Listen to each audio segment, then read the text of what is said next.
And Mike is a former player in the league, was a quarterback, believe it or not, at Maryland. Look at the size of the son of a gun.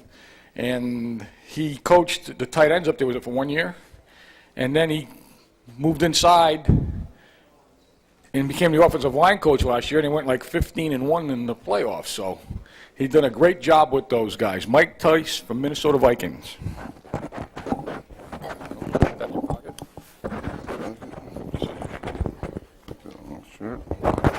Go. Thank you. Well, I'm like Chris Furster, who I think the speakers today have been outstanding. I learned a lot today from the guys, and I'm very happy to be here. A little bit nervous myself, as Chris was. I thought if Chris was nervous and he did that good a job, I hope I can do half as good a job.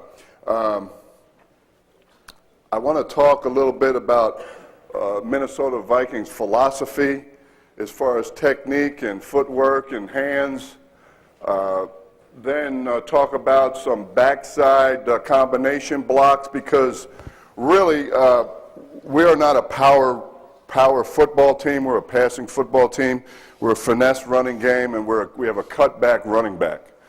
So when you start to look at film and you say, what am I going to do the clinic on, all of our good plays came off of cutbacks. And off of cutbacks, you have to have good backside blocking, and that's about the only good film I could find. So that's how I came up with that subject. I also, if I can get to it, I know Chris didn't get to the 3-step, but if I can get to it, I'd like to get to some 2-level dogs involving defensive line and linebackers, and our philosophy in Minnesota of staying man on those games.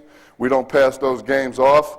I have a couple of good clips of the guards popping, and also some inside cross dogs where we switch the linemen and the running backs. First one that shows up, the line takes, and if I can get to that, that would be great. But let me tell you my background a little bit. As Wild said, I started as a quarterback, but even before that, I've been very blessed to be around great coaches. And fortunately, I took good notes. I always felt it was important to take good notes. And I try to instill that with all my players, to take notes, because I always found you learn through your hands. And my high school coach was, just to show you the background of the great coaches I've been around and how I've molded my philosophy in coaching. My high school coach was George O'Leary, who is now the head coach at Georgia Tech. So already out of the blocks, I started out pretty lucky. I'd go back to my Little League coaches, but we never won a game in 5 years in Little League, so the hell with those guys. But George O'Leary, when I was in high school, I felt was ahead of the game. He was ahead of the times, and that's why he's now a successful Division I football coach. When I went to college, in fact, the guy that recruited me, Tommy Groom, is now here. He's working for another company. He's out of coaching. He wants me to tell you he works for Gilman. So I said it, Tommy. I'll take my percentage later. At the University of Maryland, I played for Jerry Claiborne. Now, Jerry was kind of a disciplinarian, taught you respect, and I don't believe that any coach I ever played for you worked harder than you worked for Jerry Claiborne. Then I went to the pros as a tight end. I lasted about 3 days. As a quarterback, I lasted about 3 days, maybe 8 passes. They moved me to tight end, and my first pro coach, we didn't have a tight end coach, it was here, Howard Mudd. So again, and Howard's one of the top, if not the top line coaches in the league, and so I started out with a good line coach. And then things didn't work out with the staff there. They got let go, and in comes Chuck Knox. Well, Chuck Knox was a great line coach for Detroit and the New York Jets and wherever the hell he was, and very, very good with the usage of the hands, okay, and man blocking schemes. So I had a great background for Chuck. And then I went to the Redskins and played 1 year for Joe Bugle, who everybody knows about Joe Bugle, and then Jim Hannafin the next year. So my point is, get to your point. Well, I got to throw Chris Furster in there. My last coach was Chris Furster, and he didn't know shit. So he's come a long way since when he coached me, because he was damn good today. But my point being, I've been very lucky to be around great teachers. And I've tried to listen, and I've tried to incorporate that into the philosophy that I use with my guys. one of the things that I find that's very important with players is we always say as coaches, keep it simple. You know, we say that, but at times we don't really do that. And we sometimes try to cover our asses as coaches and cover too much. Because then you can go to your boss on Monday if a guy doesn't get a stunt or he doesn't get a dog or he doesn't get an audible and say, well, I covered that with him, coach. Look, it was in the script on Thursday. It was play number 14. I covered it with him. But I find, you know, we say one thing as coaches and sometimes we do another. You know, the primary thing is to have a hat on a hat as in the blocking, any kind of blocking. Pass protection, run game, is to have a hat on a hat. And we say, you know, keep things simple. But I find that as a line coach, and this is again, I only went through my second year as a line coach this year, I find as a line coach that for me, that works with my guys is, and again, we're talking philosophy here, and then I'll get into the technique thing, is I'm going to cover. I'm a horse player. I play the ponies. And I like percentages, and I like the percentages weighed in my favor. And I try to take the same philosophy with my guys. And when you look at film as a line coach, and we all know that line coaches look at more film than probably any other coach in the staff, and you see a lot of different things, and you want to share that information with your players, and you want to give him everything to prepare him for the game.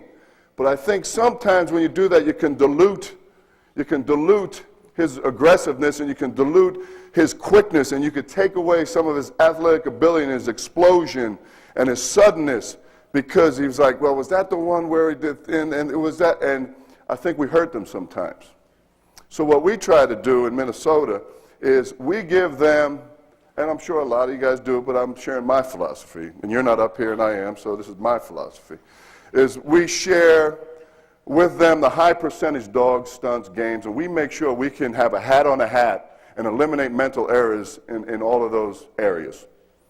The other things we cover, I cover with the coordinator and the other coaches, and I take into the game with me a sheet that has adjustments or reminders if they happen to come out in a front or they happen to have their dog package based on something we saw 6 weeks ago. You know, most of us take off 3 games, 4 games in our reports, and that's what you're basing your things on. But as line coaches, you're always going back and looking at 6 games before, and what did they do last year when we played them, and those type things. But I find as a coach, my point is, if you cover all of that with the guys, you're really hurting them more than helping them. All right, so for whatever, someone else might have a different opinion. I'm giving you my opinion on that. As far as technique philosophy is concerned, I find it's very important to stress, and again, every coach has said it so far, we teach it this way, but damn, it doesn't look like that on the film. But what we try to do in Minnesota is we focus almost all of our energy on 2 easy things. Not crossing over. And every drill we do, and I'm going to show my drill tape first and explain to you why I do each drill. I don't have any schemes for you because we don't have any good schemes. I have an easy job. I have the easiest offensive line job in the league because I take a bridle and a leash and I lead my stallions out there every week and say, oh, hey, go ahead and play, guys, because I've got great athletes. So what we try to do is not cross over. But there's more to it than that. You know, lateral suddenness, lateral quickness is important in line play, in running game, in outside stretch plays, in backside cutoffs, in stunt pickup, in pass protection, in inside games, not bringing your feet over, but even more importantly, not bringing your feet together. And, you know, sometimes you're doing drills and the guys get lazy and they're doing lateral drills and they're doing like this.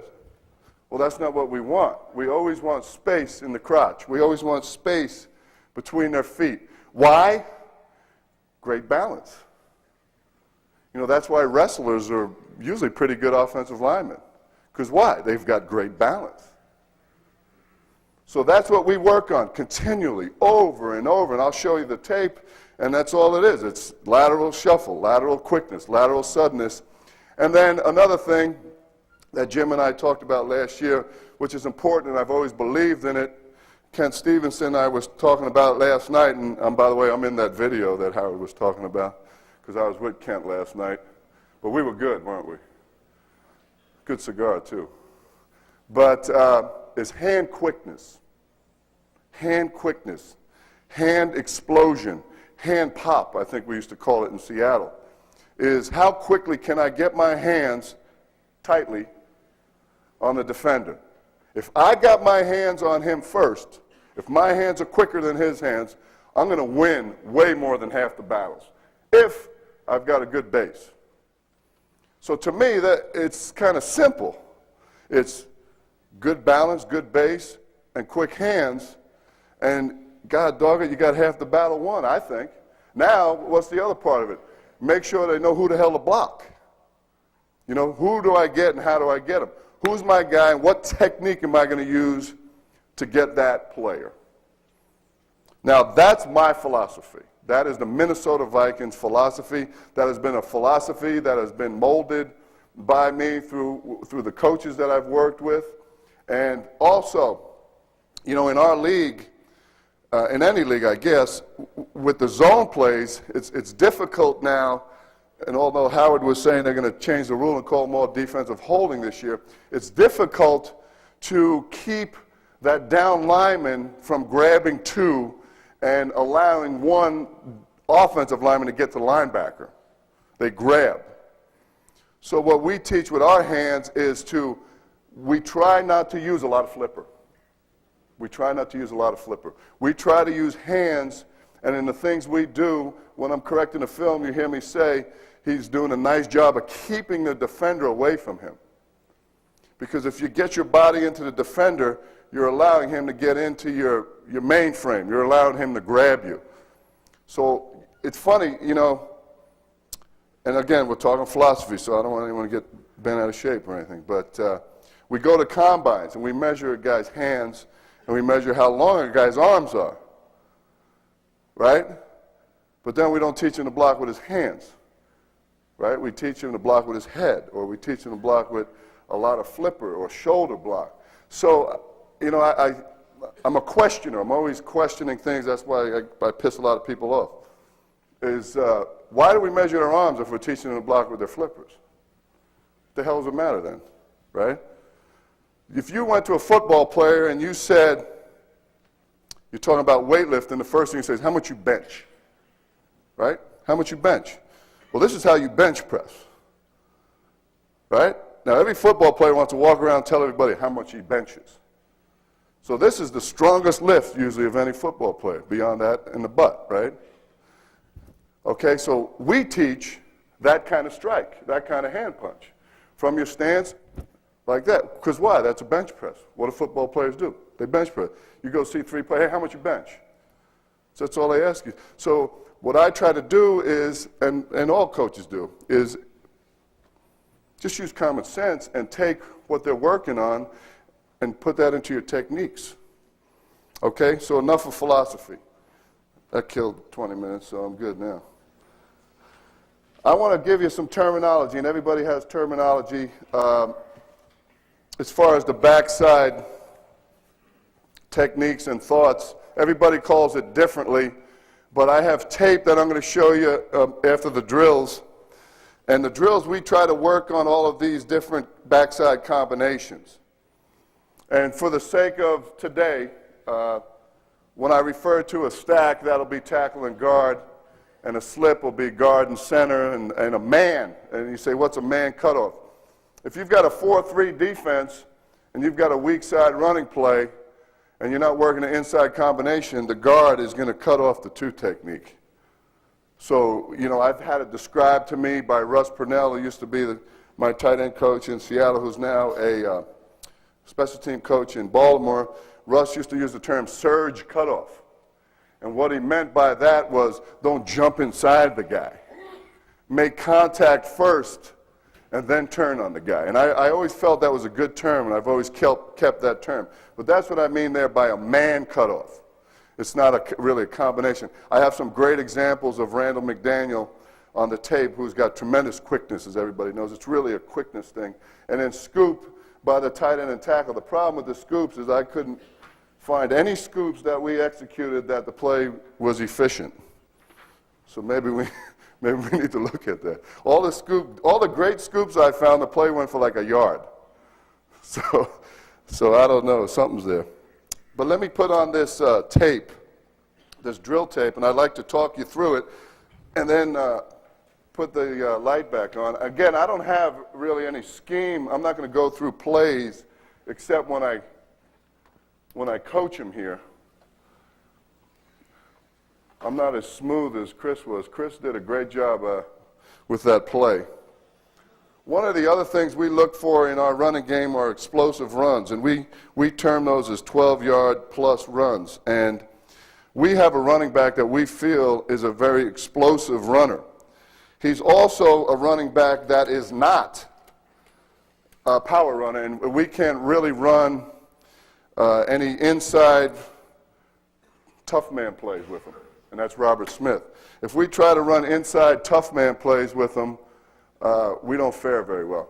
Every day we start I use a term, I was telling Gilman about this inside because he's going to try to create a rope for me. I use a term, quick, heavy feet. And what I mean by that is, you know, sometimes you have an offensive lineman that's really a tremendous athlete. And he's got such great feet that he's almost skipping.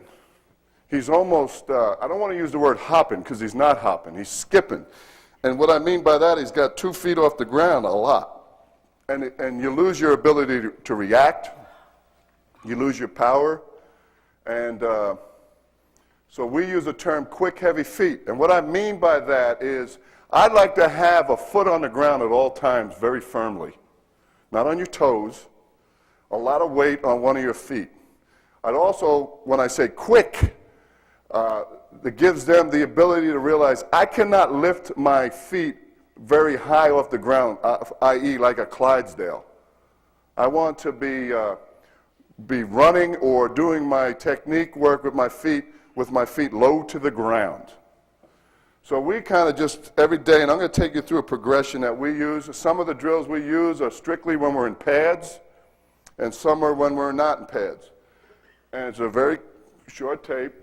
This is, we start out every day. We don't do chutes or boards. We just use a line, and you can see we do it every day. We have no grass left. And we just kind of give them a chance to loosen up. Everett Lindsay, who we just traded the ball with, does a nice job of the drills. This kid here, Matt Burke from Harvard, I believe is going to be a great player in the league. And then Chris Lewinsky. Now, I took the same drills and taped them for you guys to get a better look at a head shot. This kid here has got tremendous feet. He's doing this drill exactly how I want him to do it. All right, now this kid here is a big, tall kid, and you'll see him kind of start low and come up, which kind of assimilates coming up on, and I think Ken Stevenson said it, hitting on the rise. Todd Stussy does it, how he's raising up, not really clean. Now, this kid's come a long way now. If I showed you, in fact, I cut out his last year's film because it looked like shit. Just to give you an idea of what we do, just pounding the feet, little weight in there, kind of a takeoff on the duck walk, and the chutes and the lines, all in one. Todd Stussy does this drill very well. Do a fast forward here. That's reverse. Pause.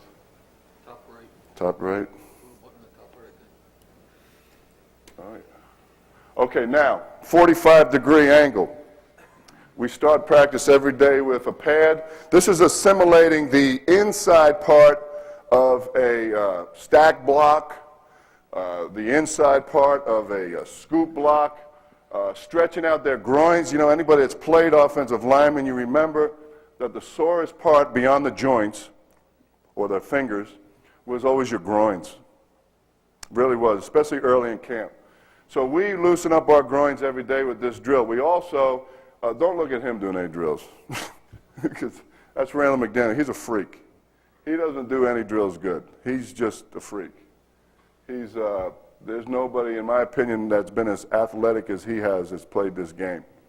Not a power player, but I tell you what, does all the drills wrong. And he don't give a shit. And so I'm not going to coach his ass. This kid here is a tremendous athlete. I'm very blessed, as was Chris and Kent, to have a tremendous center. And Paul Brown used to say, I believe he did, some of you guys worked for him, that you're only as strong as you're up the middle and build up the middle, and we've got a tremendous center. I believe he's one of the better centers in the league, and he's got great feet and athleticism. He's a good drill guy. He's punching with the outside hand, keeping the inside hand free. Starting out the day with a 45. I tried to cut out the bad ones. Corey takes up. Now, David sucks with his step. So you see I do a little different thing here with David. I can't find this damn switch. Okay, I make him hit and step 3 times before he's allowed to go.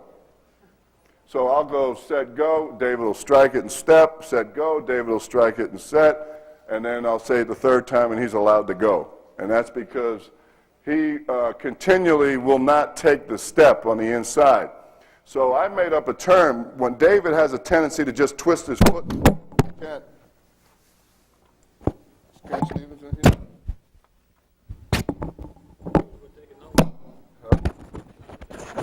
Kent did it 3 times. Ooh, excuse me. I use a term, a marble step. And you know, if you watch people put a cigarette on the ground, they don't step or anything, they just kind of twist their foot. So David's pretty good. He's pretty well trained. And I'll say, David, I'll look at the film, what are you doing? He goes, I know, marble. Well, basically, that means you're not getting any air under your foot. Okay? So David works tremendously hard. We don't have a guy that works harder than David. See that? And that's excellent. It really is. I want to show that one again. This is a nice job here. Good track.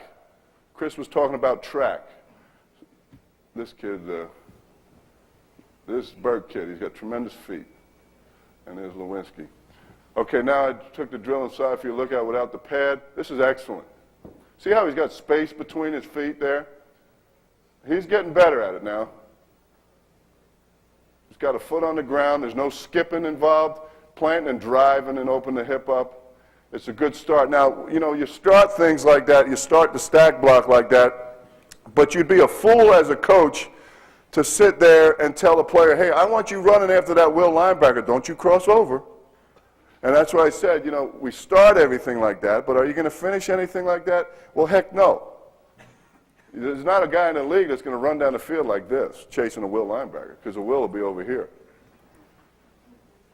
But you get my point. I like my pink shirt, too. All right? What I can't find is the fast forward. There it is. All right. Okay, now, here's a mini camp. Same thing, over and over. You get sick of it. Okay? You get the point. Every day. All right, now, next thing we do, lateral shuffle and slide. Okay, now we try to tie in the hand punch with the lateral slide with space between the feet, 4 good punches every day. Pads or no pads. Over, and they're sick of it. And over and over. And he needs to do this with a little more suddenness. You see how he's kind of just, it's a big difference. Pop, pop. See, he's a little slow motion. You see that? His lateral acceleration is not where it needs to be. Okay, now with the group. Okay, down the line, every day, over and over, you get the point.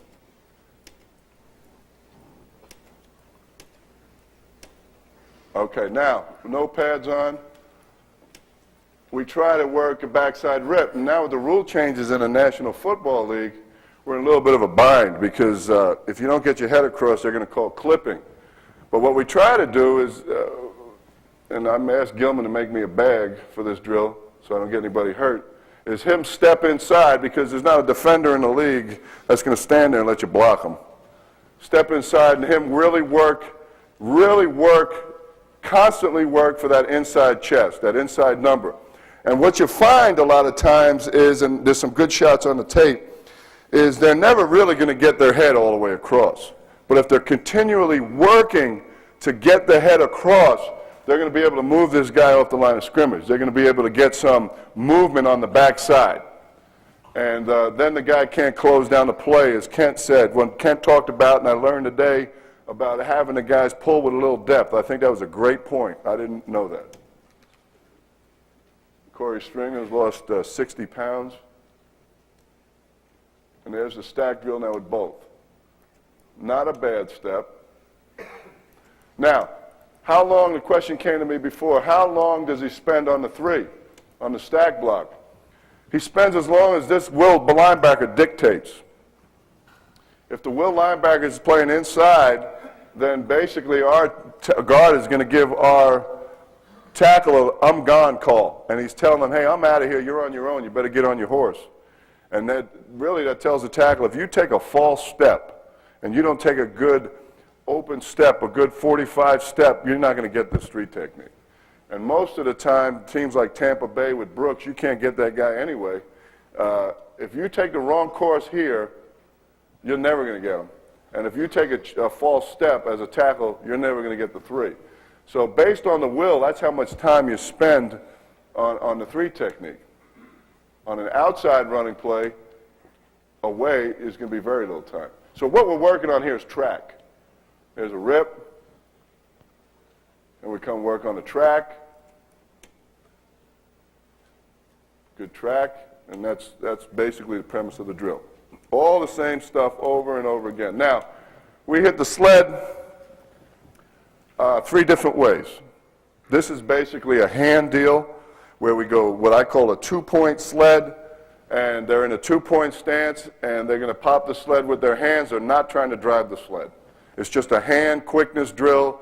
Let's hear the sled, let's hear the pad move in. I use a spring-loaded pad because I feel it's better on their wrists, and that's just personal preference.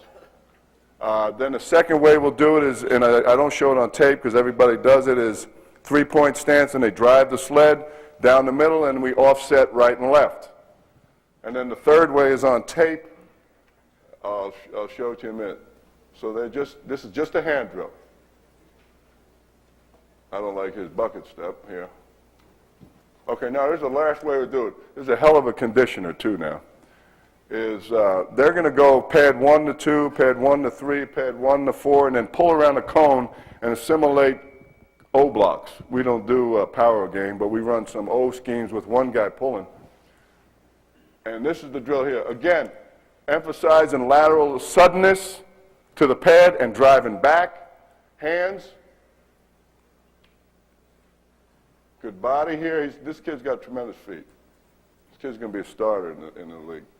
They pull around, and normally, and I didn't have a tape of it, so I kind of threw this together. We have another lineman there with a pad, and he rolls through the pad when he comes around. Okay? And then Lewinsky. Again, he doesn't have the lateral suddenness that Burke has. You can see it, but he's getting better. Obviously, he can't pull as well. A little slew-footed. Okay? You get the idea. All right, now, the other thing we utilize a hell of a lot is what we call Bertha. And she's a cute old girl. We have one inside and one outside, so we could utilize her every day. This is another hand drill with some steps. Waiting, patient. Pass protection, patient. You don't want to lunge. Here he comes, I got him. Just 5 times back, moving your feet, patience. Don't drop your hands, Chris. You're dropping his hands. There you go. This kid's improving. Okay, now, and then we talked about, Chris talked about, and Kent talked about back blocks or down blocks or tag blocks, or we call it you-me when we pull our center. That's my old quarterback day. What we try to teach is, and what I've found is, unless a guy's on a predetermined slant or stunt, like Kent said, the guy, if he's worth his grain of salt, once he feels the down block, he's spinning out over the top.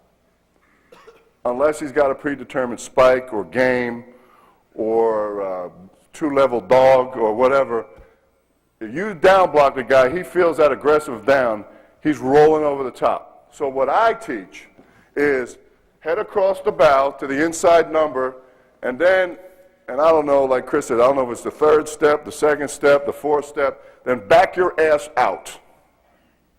Back your ass out and turn the block immediately into a finesse block. Because we don't want any movement on a down block. All you want to do is build a wall, okay? Build a wall, create a lane, and hopefully knock off some of the backside pursuit. That's the premise of it, okay? So we're going to teach here for them to come down, get their head across, enough for the penetration, and this is the bag's good so you don't have to beat on each other. And then this bag moves, and work your hands a couple times, and then break the drill. So down, back out, work the drill. We have a very good center, Jeff Christie, but he stinks at it. If he ran 10 back blocks last year, he got 1.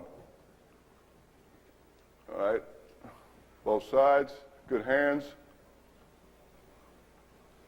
You get the point, right? Penetration, back out, a little too aggressive. All right, now, this is a drill we only do, and I kind of got this from Tunch's tape. It's kind of takeoff on Tunch Ilkin's tape that I did buy last year, Jim, and very good tape, and I made copies for all my guys. This is a takeoff on that drill with a little tweak in it. We only do it in full pads, and we only do it for a short burst full speed. And it's just a simple hand replacement drill. In fact, we do this on game day in part of our warm-up. And what they do is they strike, and they're trying to remove the hands, and they're trying to reset the hands. Very simple, not sophisticated. Again, you only have so much time in a 10-minute period to do so many things. If we're in pads, we do this drill. If we're in shorts, we do the cutoff drill. Simple as that.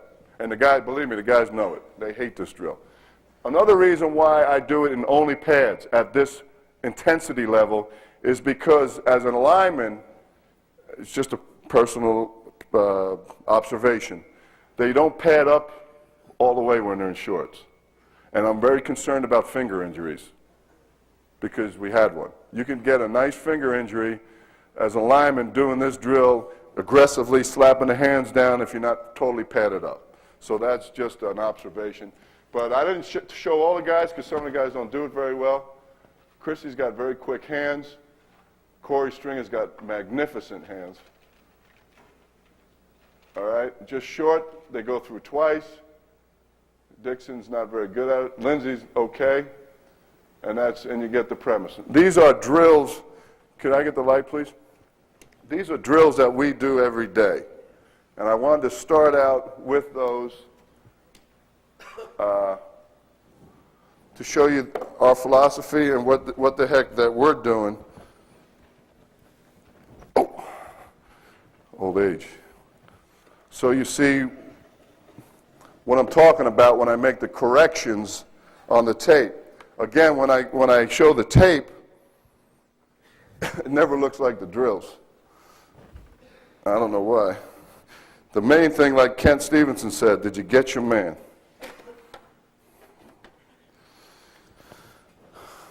So again,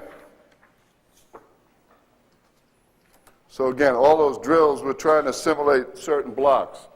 Tackle and guard and center, man cutoff, scoop, and then the other thing is the lateral slide is really helpful in pass protection.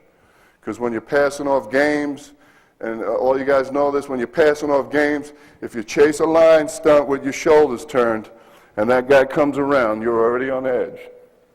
So everything you do is like this. Everything you do is like this. There's nothing you do that you want to be like this. Now, like Kent said, you want to go get that Will linebacker, and you give him a I'm gone call, and you don't cross over and get going. Well, you're screwed. You're not going to get the guy. Randall's probably one of the few guys that can get that Will linebacker because he runs a 4.7. Told you he was a freak.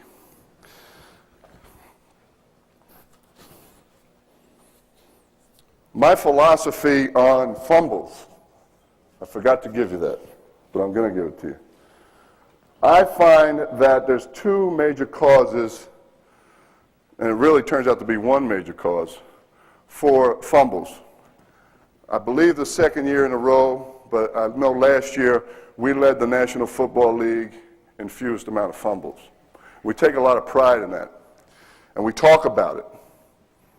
And I find that free runners are the primary reason for fumbles, okay? Beyond the quarterback dropping the ball after he gets smacked, so just don't let your quarterback get hit. But in the running game, if you allow free runners, if you're not proficient at backside cutoffs, if you can't get that will linebacker and he's smacking the running back in the hole, you've got a free runner. And a blindside shot by a linebacker or a down lineman on a running play is a high propensity level of fumble likelihood, okay? And how else do you get free runners? Well, beyond taking the wrong steps and not getting there on the track in time, by mental errors. Because if I've got two guys and I'm Minnesota Vikings offensive line and we're blocking one guy and then one guy is free because we don't know who the hell we have, then I got a free runner. So the continual effort to eliminate confusion and mental errors and the grabbing by the down lineman on defense, because that's another way you're going to get a free runner, right? Here I'm a nose and I'm grabbing a guard in the center and you guys aren't going anywhere. So I got a free runner, right? I got a linebacker in the hole. And that's what they teach. And that's why we go with the mans and the tags and the U's and the slips and we teach keeping away from. Now I should have threw that there in the beginning because it melded more into the beginning part of it, but I noticed I had it written down there. So does anybody at this point, before I go into the actual game film, have any questions about anything that I can share information with, or an observation, or maybe like Kent taught me with pulling depth on the backside, a better way of doing something that I'm doing? Because that, if nothing, I came out of here with that today, and I'm happy I'm here because I didn't know that. Kento? Nobody? Cool. I'm going to go right to game film. And I have examples of all the blocks we talked about. Again, not all of them are good. Oh, those drills on the drill tape. Yes, those drills on the drill tape. I came here today with no intention of doing schemes, because I don't want any of you to know what the hell we're doing. No, that's not true. This is stack blocks, okay? This involves the guard and the tackle. I have some good, some bad, and I'll just take you through it.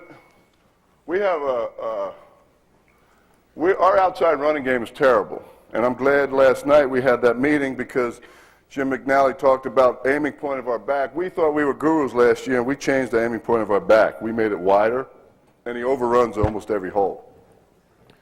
So fortunately, we're going to change it back. What I tried to put in here was plays where the stack block made a difference in the running play, okay? And I'm not even looking at anything front side unless I get carried away. Okay, again, he doesn't do anything technique sound. He's just a great athlete. But he's got his inside hand free. He knows when to settle. Todd should take one more step before he cuts this guy. He's taking one step and cutting.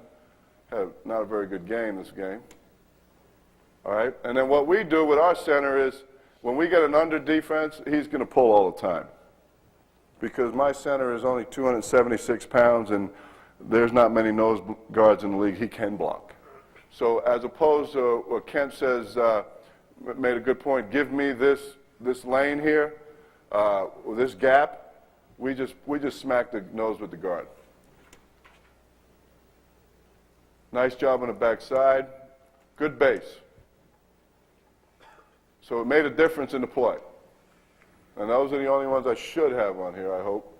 This is our slide play, which is our number one play. It's a cutback play. Starts weak side, cuts back more than 75%, I would guess. Three technique stack. Yes, he could take more time on the three because of the alignment of the Sam. Over front.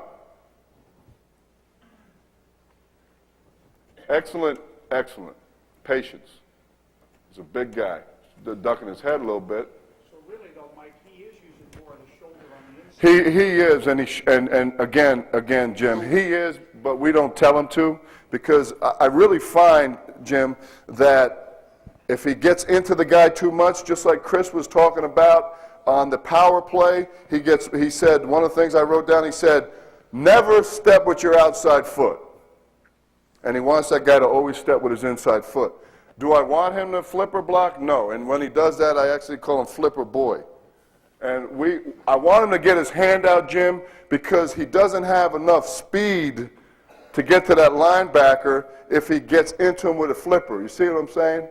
And the whole premise of the hand and the hand extension that we teach is, again, not that the flipper isn't better for movement. Hell yeah, it's better for movement. But the speed of the defense is not going to allow him, if he flippers out into him, the same premise Chris was talking about. If he flippers out into him, because he's got to flipper out into him to make contact, he's not going to get that will. And that's the reason why. In a power running game, you're damn right you're going to get more movement with a flipper and a shoulder. But we don't have a power running game. Now, the continual fight by the tackle to get his head across, excellent job there.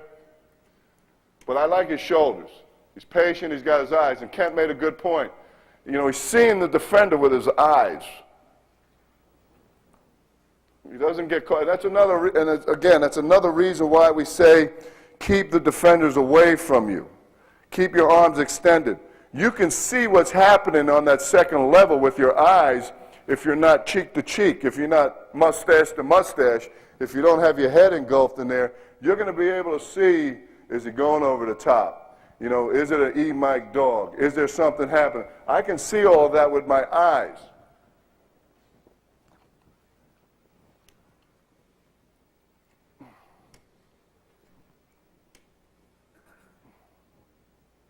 Excellent.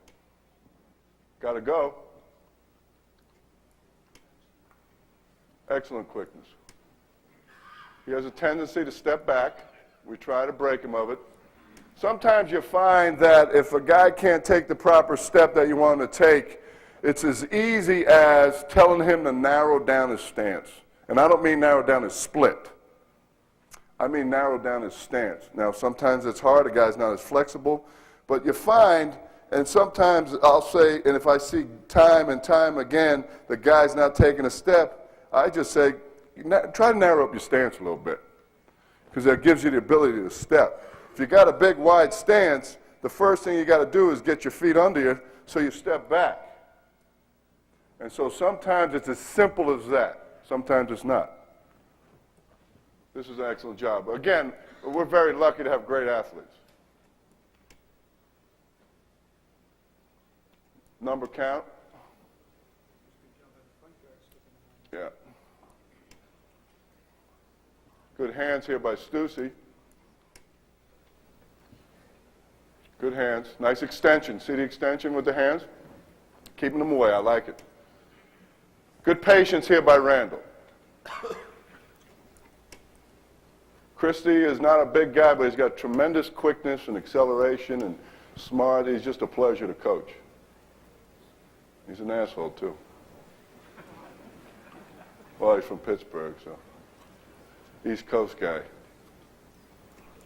Again, not all of these are pretty. I tried to put in the ones that made a difference. This is a 3 wides tray play. What I put this one in here for is I want to show you the vision here of these two. Okay, they know they're stacking, but where's the guy? There he is.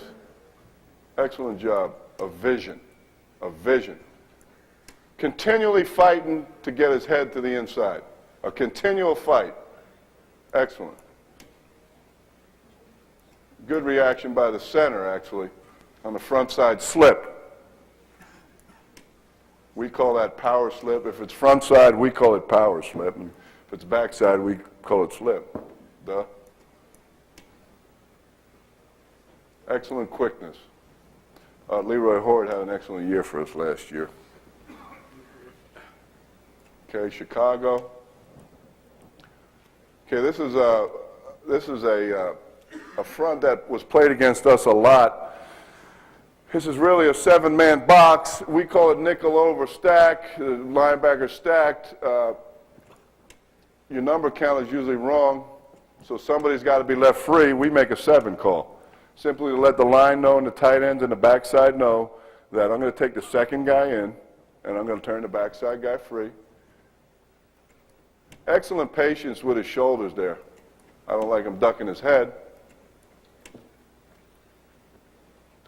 So he doesn't take a lot of steps. He just does it all with quickness. And he's a grabber, but he's been to 10 Pro Bowls. Like he says to me, that's 10 more than you've been there.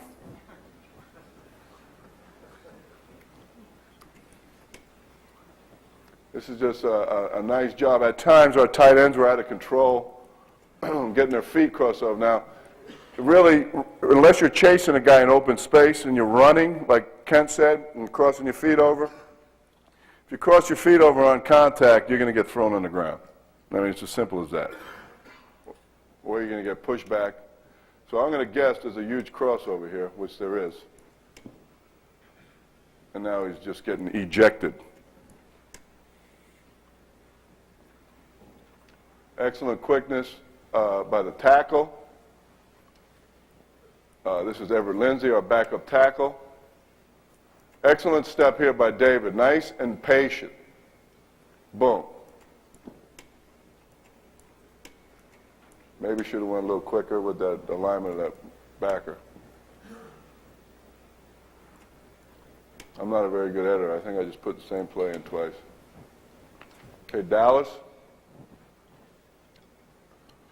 Backside stack.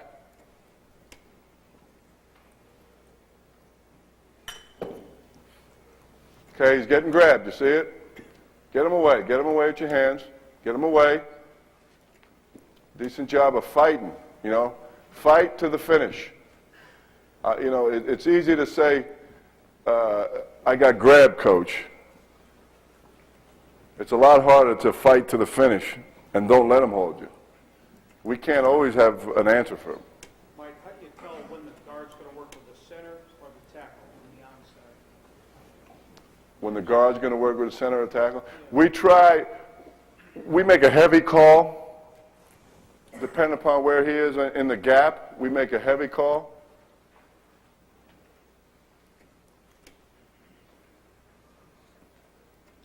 This is just a plain old gut play. Okay, 40 gut, inside gut. Again, we block it to cut back because that's what our back does. He hits, he doesn't roll very well like you guys were talking about last night. He wants to take 2 steps and cut it back. So that's how we have to block it, Coach. We make a heavy call. If we can get our undersized center help, we try to. Otherwise, we tub it with the tackle.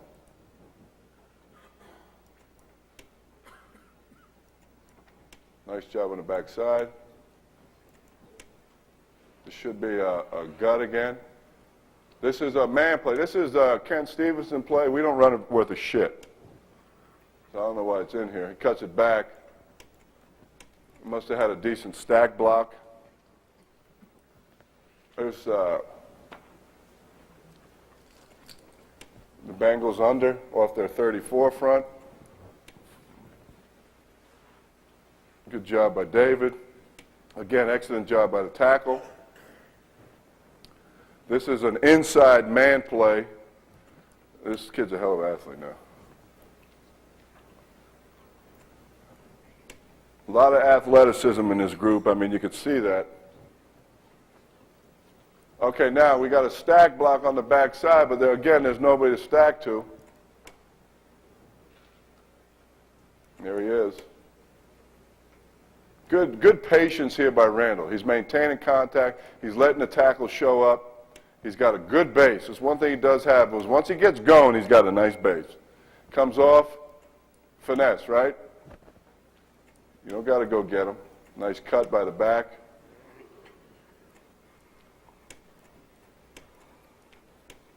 Again, another one. Excellent job here. He works out. Don't duck your head. Bet you there's a crossover. Oh, a little bit of a skip. A little bit of a skip. Keep your head up. Good reaction. Nice awareness by the left tackle. Guy comes back in the box, just mauls him. Nice run. Excellent job here. Again, a flipper. Not bad.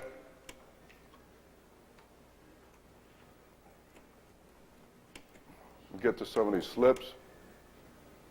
Should be here. We I saw, I think it was Kent drew that up. If we get a 2 technique, we try to take the stack off. Let him go right now for the backer. Nice job of ripping on the backside by a tight end. A little bit out of control. Needs to learn how to settle right now. But I showed this as just everything getting washed down. Again, these were all cutoffs that made a difference.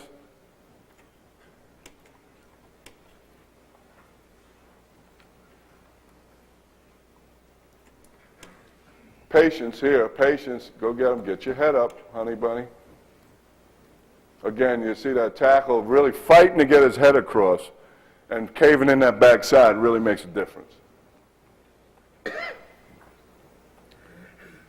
I see some head down. Nice run. And New Orleans got a hell of a front now. 2 hands. Watch, this is not good. 2 hands on the block takes away his track. See it? Puts himself in a bind. He doesn't need 2 hands right here. 1 hand. See, he's put himself in a bind. Now he's short to the track. Back makes up for it. Good effort. Finishes well. Can't fault him for that.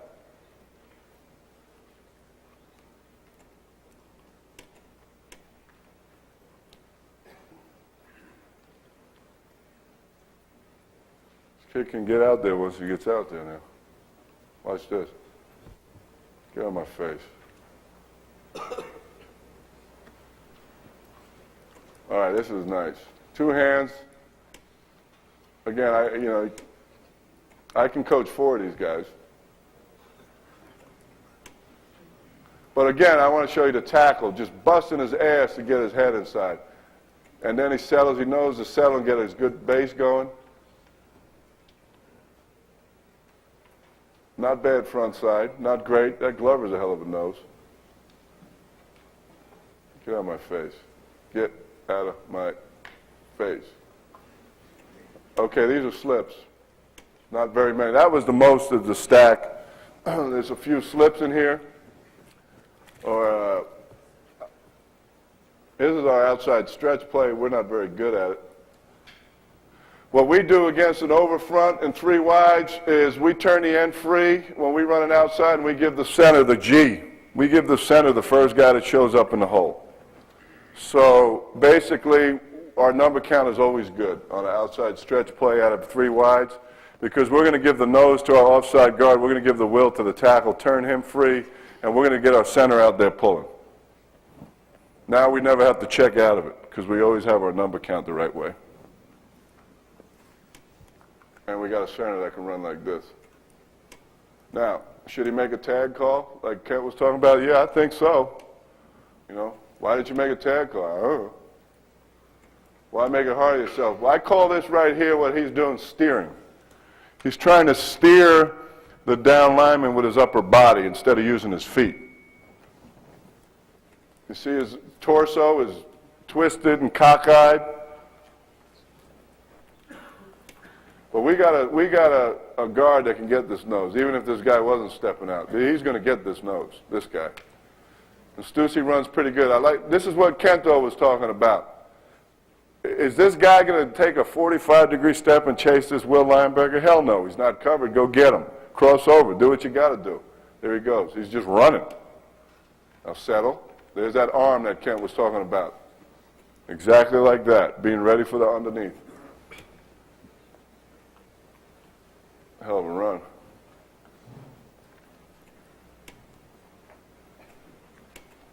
These should be some slips on the backside that made a difference.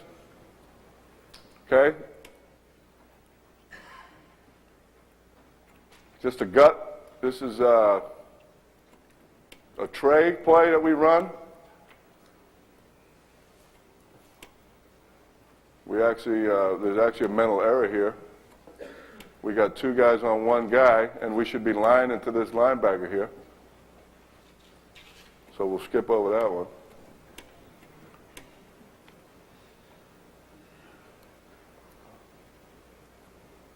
Okay, Detroit.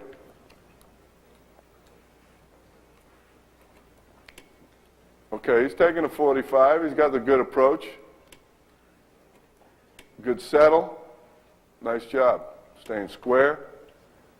You know, like I said, he's a grabber. That's, you know, if that's not holding, I don't know what is. But got away with it. Excellent course by the center. Watch the center steps. Here's that 45 for you right there. Little skip there. There's the skip. See the skip? But good base. Okay, here, now, I put this one in here. Crossover, ugly, nothing's right, but he has the ability to settle and get his base back underneath him. Right there. Good job. Hat on a hat. Give the back some space. Finish the play. It sounds simple. Maybe it is. Head down. Get your head up, big boy. Nice job by the center. Get your left hand out of there. Not bad. Good job with the hands with the tackle. Watch the tackle. Nice job. Just shove them by the hole. Settle. Get your feet under you. Settle. Go ahead and drive. Keep them away from you. Okay, I believe I put some scoops in here. No, I don't have any on this tape. Okay, now this is maybe the center left a little too early, huh? Maybe just a little bit. It turned out okay. Awareness, right? Now, this is what I talked about. This isn't a scoop, but it is a scoop, but it's not on the scoop part of it. Watch the tight end here getting engulfed in the body of the end. Not keeping the end away from him so he could see the stunt, see the sock stunt happen. He gets buried into the end. Now, this is his guy. This guy's in the number count. This guy's in the number count. This is his guy when he comes back door. He's engulfed. He's out of control. Run a little game over the top. Settle. Feet all messed up. Got lucky. Got lucky. Rather be lucky than good, huh? Good push by the I'm going to guess right here the right guard took a crap step. Step back. No movement on the step. No air, really. Good effort. He's a big guy. Here's a man cutoff. Right here. Boom. Hands. Shuffle. Shuffle. Shuffle. Drive. Not bad.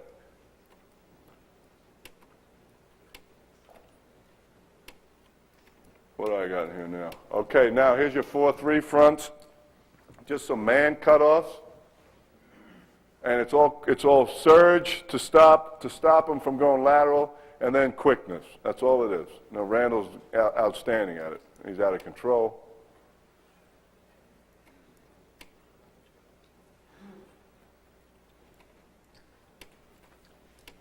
There's a nice one, if I recall.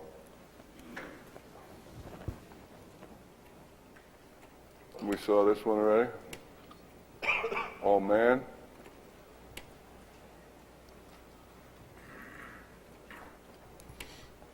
Nice job here.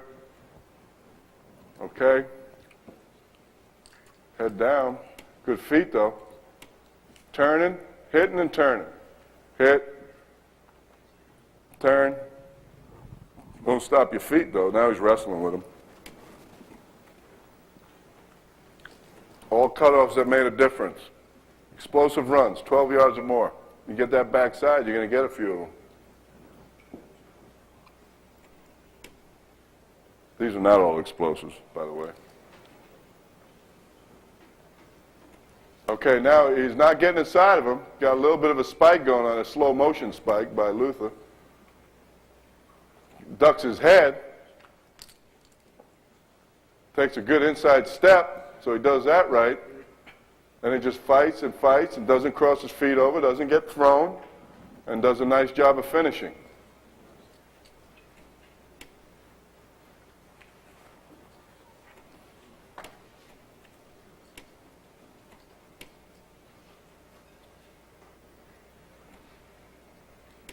All right, that's enough of those.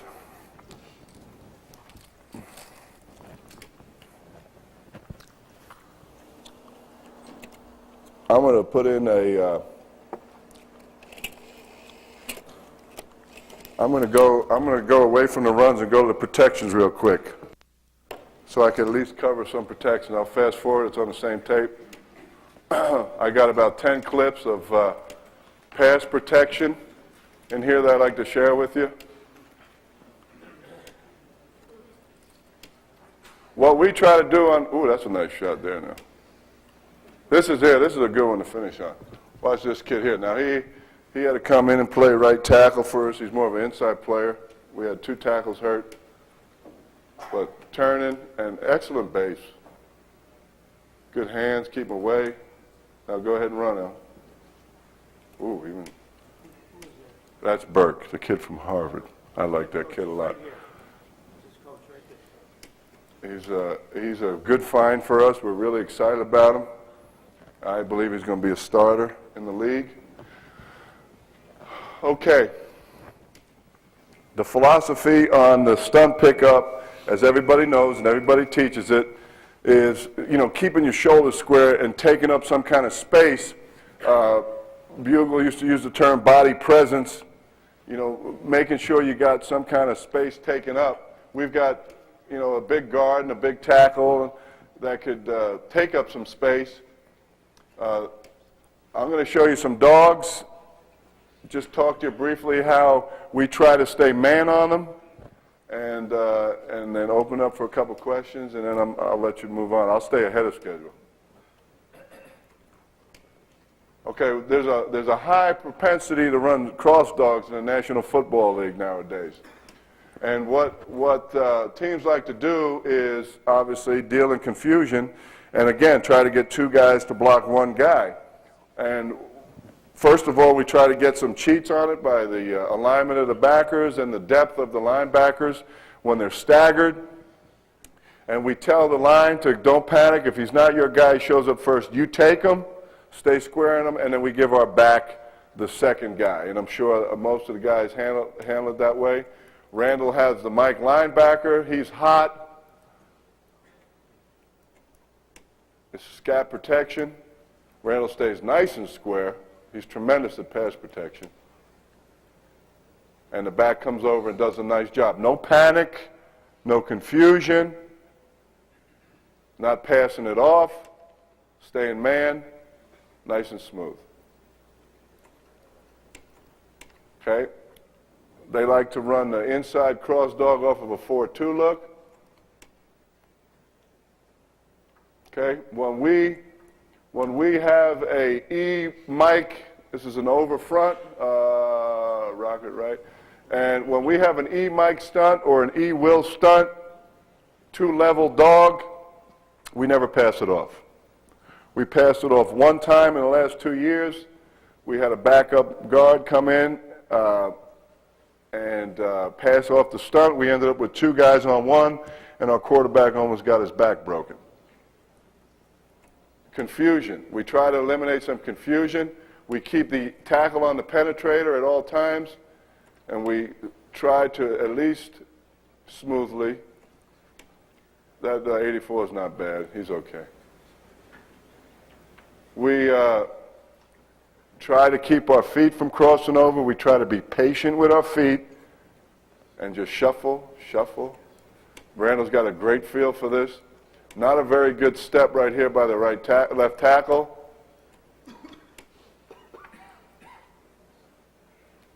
I don't like his feet together like that. But nice and smooth by the guard. Nice and smooth by the guard. Similar technique that guard would use on their dual read. But he doesn't want to get too lateral too quick.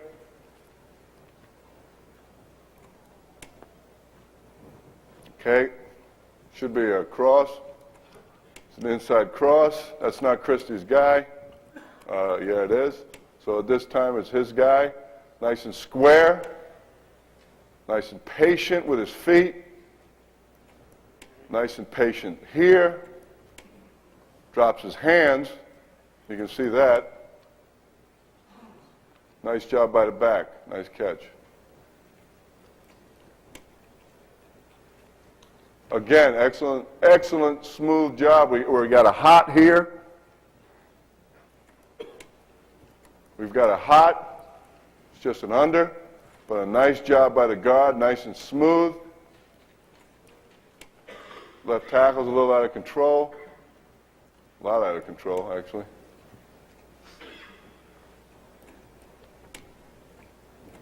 Okay, this is a cute one here.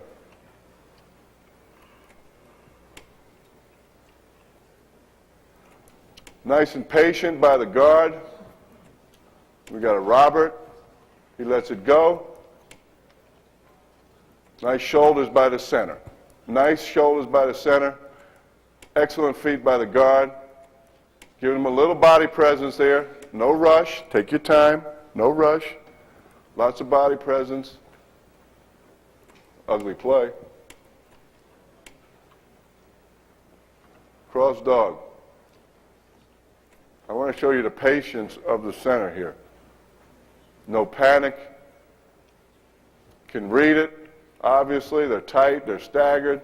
All the prime examples of a cross dog. We make a Charlie call if we can read it for no other reason, but Charlie and cross start with C's. To alert the back more than anything. Excellent patience by the center. Nice shot by the back. Couple more and I'm through. I want to show one of the right guard. Nice job we got Larry. Nice job by the guard again of not turning his shoulders here, not getting baited in. Good vision. Like Kent said, he's got his eyes on his guy. Good patience by the center. Nice protection, not a completion, but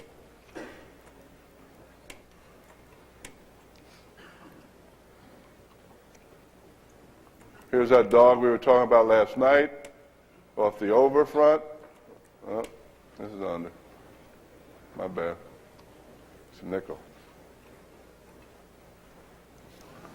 Okay. Light, please.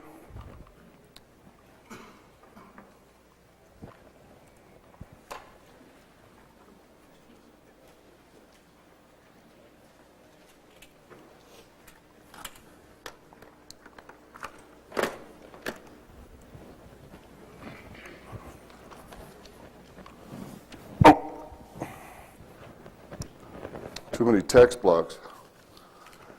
Again, I didn't want to break down a scheme I wanted to talk about philosophy and the way we approach things.